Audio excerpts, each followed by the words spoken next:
मैं निकल पड़ा हूँ अभी स्पीति के लिए।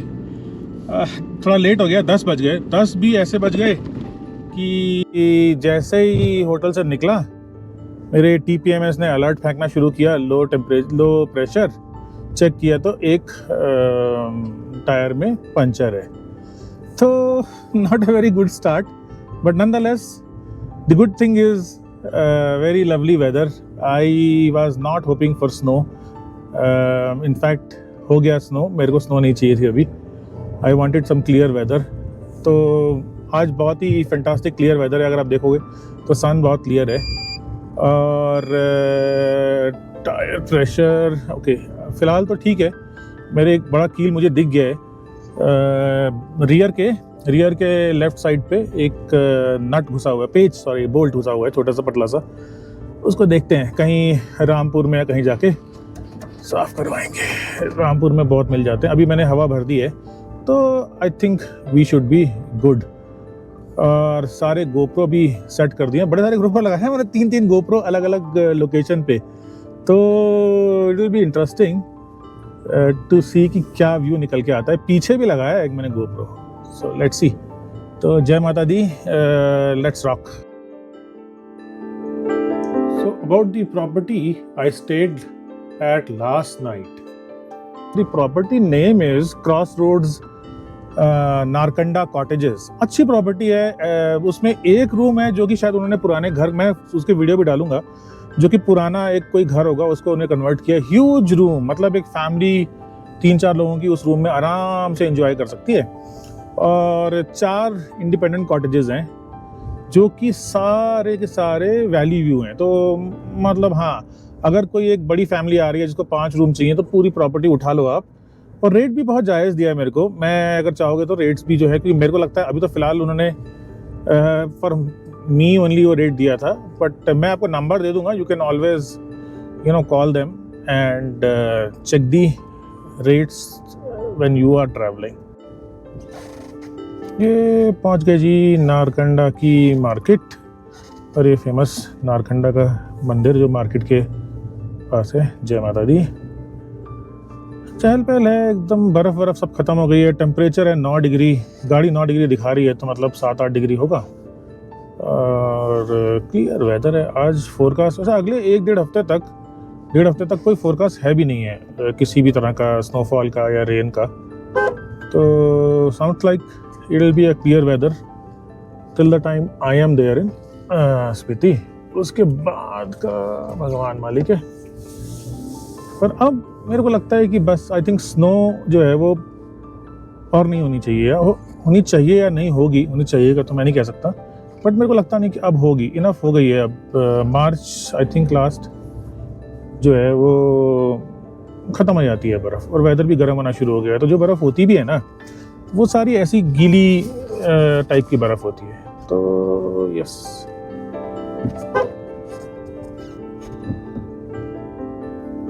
ये एक पेट्रोल पंप है नारकंडा का, सबसे ओल्डेस्ट। ये पहले हुआ करता था, अब तो मैंने सुना शायद अभी 1 है या 2 हैं। पीछे एक मतियान में तो था, मैंने देखा था। बट नारकंडा का ये सबसे ओल्डेस्ट पेट्रोल पंप है। एक बार को तो शुरू में तो ये सिर्फ एक पेट्रोल पंप का जो डिस्पेंसर होता है ना, बस एक डिस्पेंसर हुआ करता था। कोई छत नहीं, कुछ नहीं। बर्फ़ आती थी तो बर्फ़ में दब जाता था। दिसंबर में आए थे तो क्या बर्फ़ थी यहाँ पे, और अभी तो टोटली ड्राइड अप है। कुछ नहीं है यहाँ पे, बर्फ़ ख़त्म। मार्च में होनी भी नहीं चाहिए। I think it's now time for some flowering and for some blossom. तो यस, ये जो एंगल है ये मैं फर्स्ट टाइम ट्राई कर रहा हूँ, पीछे बैक एंगल।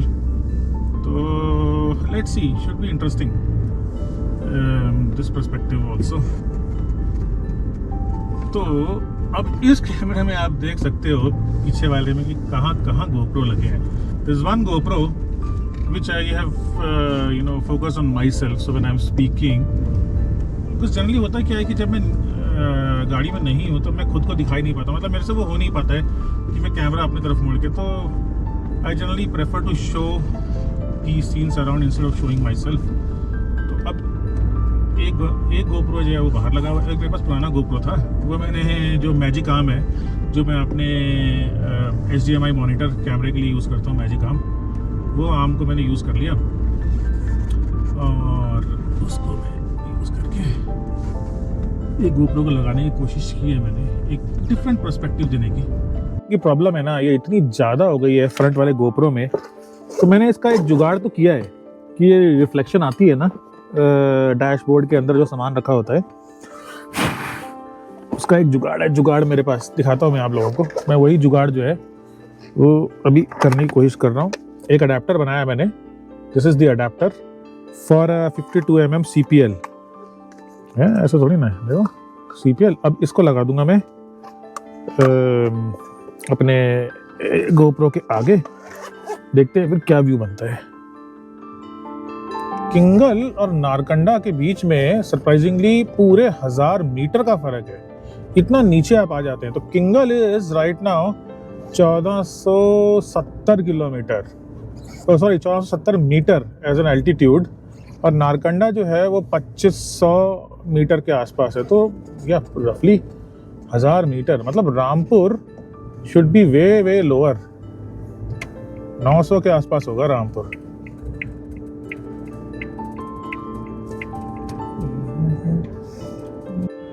काफ़ी ट्रैफिक है आज रामपुर में, क्योंकि रामपुर में है कोई मेला, मुझे मेले का नाम नहीं पता है, बट कोई तो मेला लगा हुआ है रामपुर में। रामपुर में मेले लगे रहते हैं। लास्ट टाइम जैसे मैं नवंबर में आया था तो लवी मेला था, अभी भी कोई मेला है, मुझे पता नहीं है क्या है। तो रामपुर जो है वो लगभग 1000 मीटर 970 मीटर की हाइट पे है।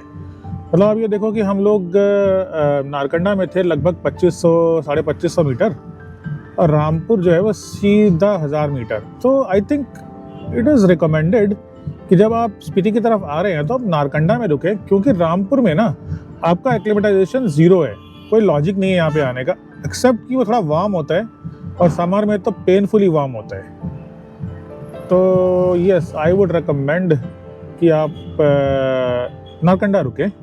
जो नारकंडा से रामपुर का लोएस्ट पॉइंट है वो समवेयर नियर सैंज के आसपास कहीं पर है, that is 860 metre, that's the lowest point. तो ये शायद देवता को लेके जा रहे हैं, ऐसा कुछ है, मुझे भी पता नहीं है, बट हाँ जाम लगा है, जाम तो लगा है।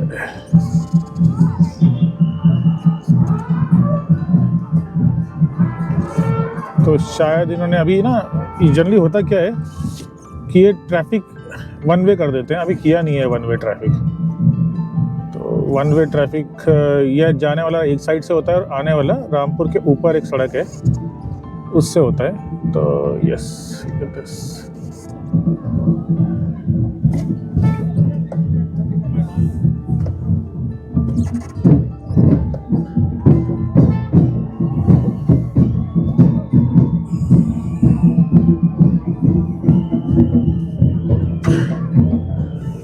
तो ये शायद देवता को लेके अभी जा रहे हैं।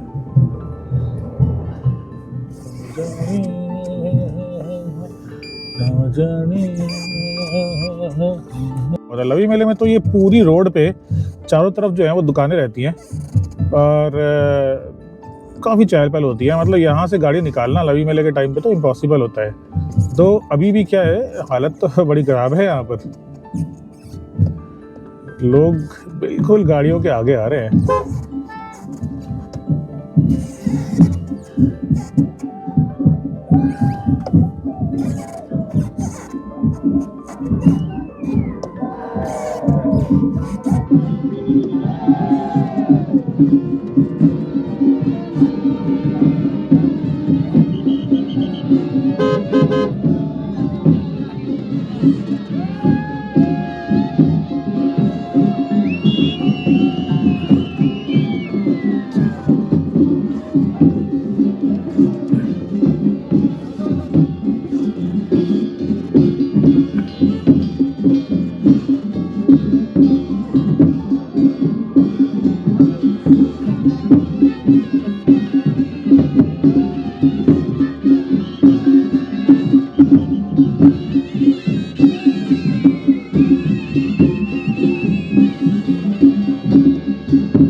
This particular area, specially Badhal से लेके जो त्रांडा माता मंदिर तक का सेक्शन जो है ना, वो बड़ा टफ है। मतलब फिलहाल रोड तो इन्होंने बना दिया है, बट ये हिम्मत है कि ये रोड को काट के बनाना, मतलब इससे कुछ फ़ायदे भी हुए हैं और कुछ नुकसान भी हुए हैं। बट आई थिंक ये रोड तब बनी थी जब करचम डैम का काम चल रहा था और ट्रकों पे इक्विपमेंट डालने के लिए इस रोड को वाइडन किया गया था, तो उस वजह से ये रोड बन गई, नहीं तो इस रोड को बनाना इतना आसान नहीं था। वो अलग बात है कि इस रोड से, उस डैम की वजह से आज भी इस पूरे किन्नौर एरिया में इतने लैंडस्लाइड्स होते हैं, बिकॉज जो एरिया है वो बहुत ही ज़्यादा फ्रेजाइल हो गया है। पहले ही फ्रेजाइल है यहाँ का एरिया, और अब तो और भी फ्रेजाइल हो गया है। बट हाँ, मज़ा तो बहुत आता है इन सड़कों में चलाने का। ऐसा आता है कि एक बार पहुँच गए यहाँ पे ना, तो फील आ जाती है। बस ये I think another 3-4 kilometres Bhaba Nagar तक का ये सेक्शन है। फिर भाभा नगर से ऑनवर्ड तो बहुत ही ईजी है।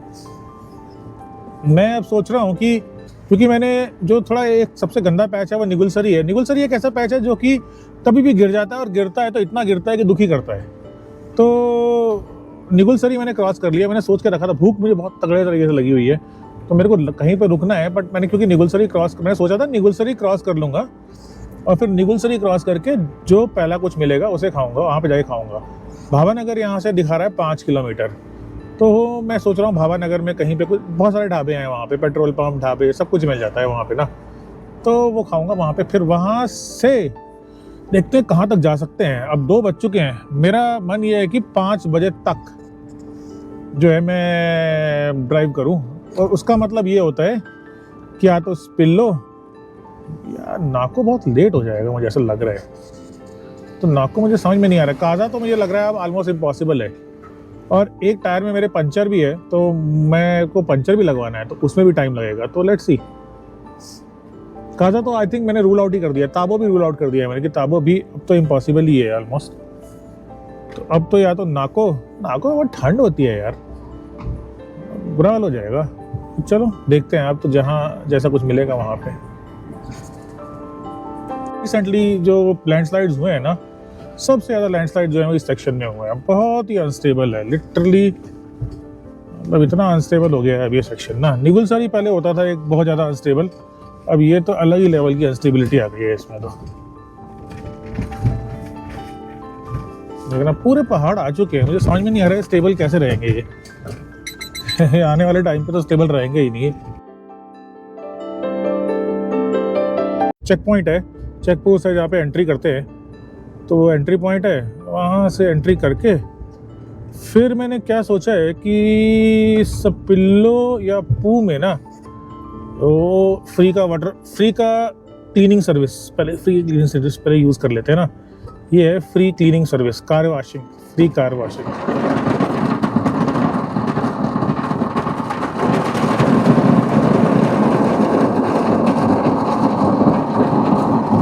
Free car washing.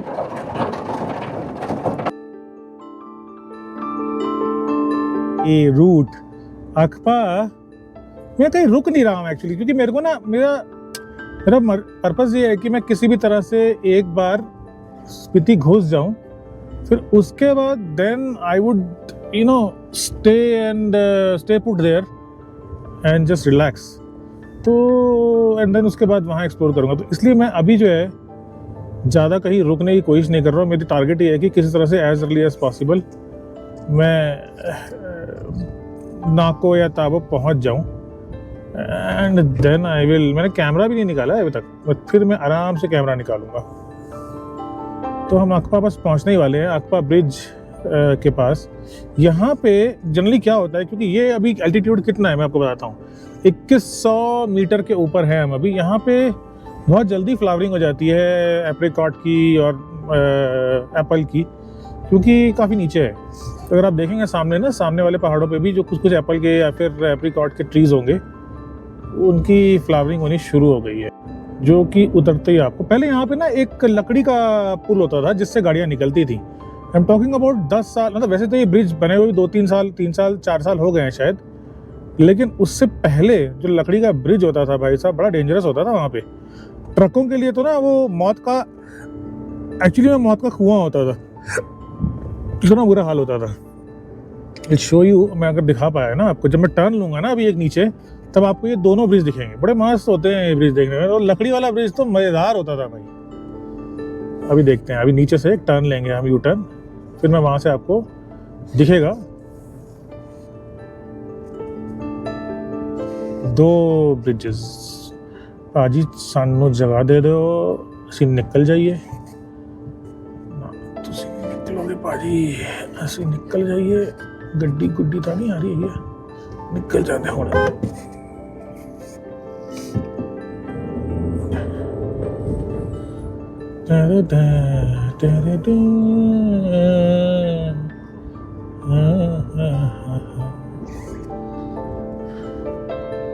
अब ये देख रहे हो ना, पहला ये है ओरिजिनल ब्रिज, मतलब ये है, सॉरी, नया ब्रिज। यहाँ से नीचे यूटर्न तो बंद ही कर दिया अभी। यहाँ से नीचे एक पुराना ब्रिज था, अब I can't show you and I am not stopping anyways. यहाँ से इसके लेफ्ट साइड पे पुराना ब्रिज था, और फ्लावरिंग भी बहुत सुंदर इस एरिया में होनी शुरू हो गई है। ये तो नया वाला ब्रिज है। इस ब्रिज की भी बहुत अच्छी कहानी है। ये ब्रिज 4 साल तक ऐसे ही पड़ा रहा, क्योंकि कॉन्ट्रैक्टर ने जब ब्रिज दोनों साइड से बनाना शुरू किया और वो सेंटर में आया, तो सेंटर में वो ब्रिज मिला ही नहीं। आई थिंक 6-7 इंच ऊपर नीचे हो गया, एंड दैट्स इट। उसके बाद से फिर उस पर बड़े कलेश हुए, कहानियां हुई। खाब का ब्रिज, खाब खाब खाब खाब। यहाँ पे मोस्टली लोग रुकते हैं चाय वाय पीने के लिए।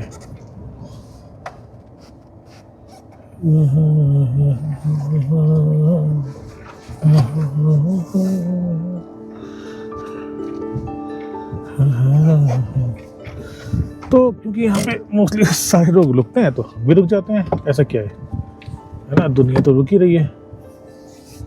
तो चाय पीने का तो मूड ऐसा नहीं है मेरा, मैं चाह तो रहा हूँ कि निकल जाऊँ।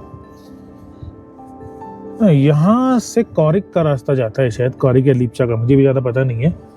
और यहाँ से आती है, कौन सी नदी आती है यहाँ से, देखो अभी बताता हूँ, रुको। सतलुज। तो सतलुज नदी आती है, अभी बताता हूँ, अब भी बताता हूँ मैं। देखो, स्पीति और सतलुज, तो जो ओके कट।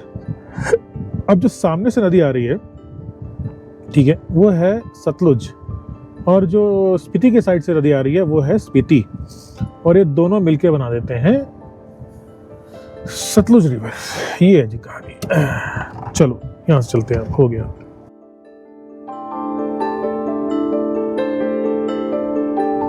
काजिक्स जो लूप हैं, जो बेसिकली जैसे लद्दाख में सारचू के आगे जो गाटा लूप्स आते हैं ना, वैसे ही लूप्स हैं। काजिक लूप है 21 या 22 शायद लूप्स है, वैसे ही लूप्स है। तो अब यहाँ से बस चढ़ते जाओ, और 21-22 वो कैचियाँ बोलते हैं बेसिकली ना, हिमाचल में यू टर्न्स को कैचियाँ बोलते हैं। सो terminology check.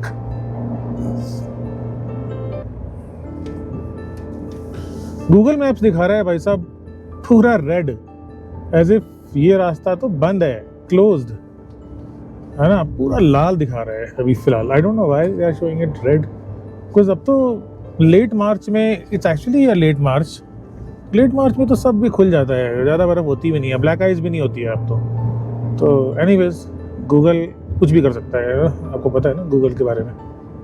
Google is capable of doing anything.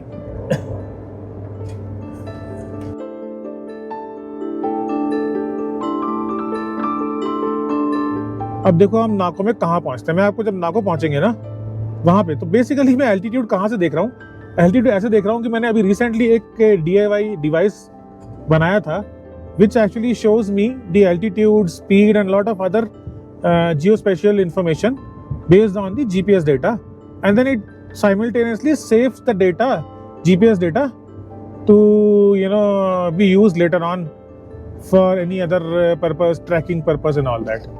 तो उसके हिसाब से खाब पे थे हम 2400 मीटर, राइट। अब देखते हैं हम कहाँ पर हैं। जब नाको में पहुंचेंगे ना फिर देखते हैं हम कहाँ पर है। ये सारे जितनी भी कैंचियाँ हैं, ये कैंचियाँ हम कवर कर लेंगे। उसके बाद देखेंगे हम कहाँ पर हम लोग किस एल्टीट्यूड पे हम रुकते हैं। नाको के हेलीपैड पे जाऊंगा मैं, वहां पे आपको दिखाऊंगा।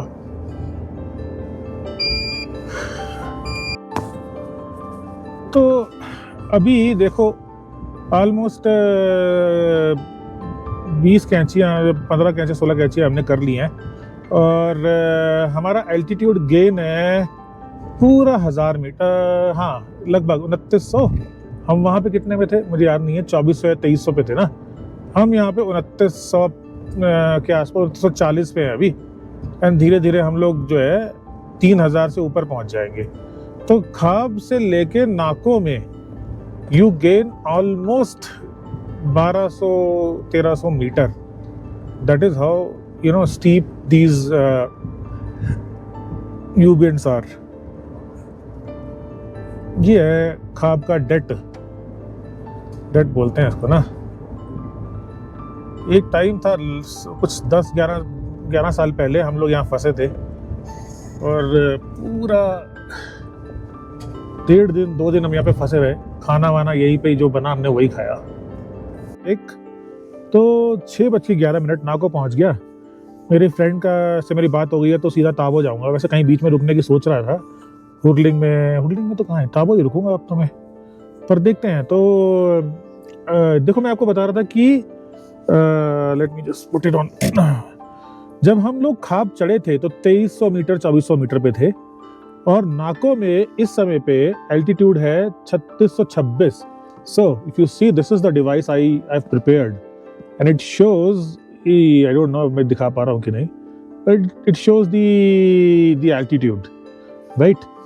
तो भाई मतलब कितना 1200-1300 मीटर आप चढ़ जाते हो बस, कमाल है ना। चलो अब यहाँ से सीधा ताबो। जय माता दी।